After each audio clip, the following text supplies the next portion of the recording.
Sunday non veg இல்லைன்னா எப்படி? So இன்றைக்கி மட்டன் தான், கூட கொஞ்சம் லிவரும் சேர்த்து வாங்கியிருந்தோம். இன்றைக்கி மெனுக்கு நெய்ச்சோர், அப்புறம் mutton gravy, liver fry, raita இதுதான் பிளான் பண்ணியிருந்தோம். அதுக்கு மட்டனை வேக வைக்கிறதுக்கு ஃபஸ்ட்டு மிளகாய்த்தூள், உப்பு, மஞ்சள் தூள் எல்லாம் போட்டு வேக வச்சிட்டேன். ஒரு ரீல் பார்த்துருந்தேன், வெங்காயம் வெட்டும்போது கண்ணீர் வராமல் இருக்கிறதுக்கு அந்த தண்டு போர்ஷனை லாஸ்ட் வரைக்கும் கட் பண்ணக்கூடாது. அதை வச்சுட்டு நமக்கு எந்த ஷேப்பில் வேணுமோ அதை கட் பண்ணிவிட்டு லாஸ்ட்டில் அதை கட் பண்ணி நம்ம டிஸ்போஸ் பண்ணணும்.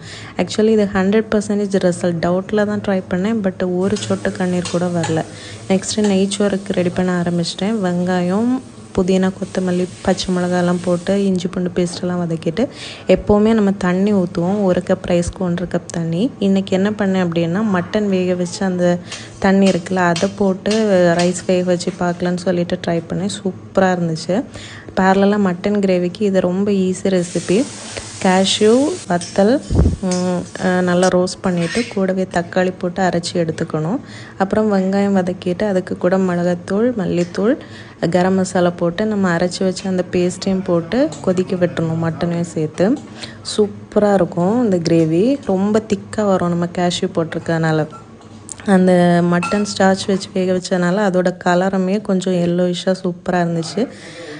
Liver fry, mutton gravy, raita வச்சு சூப்பராக லன்ச் முடிச்சாச்சு.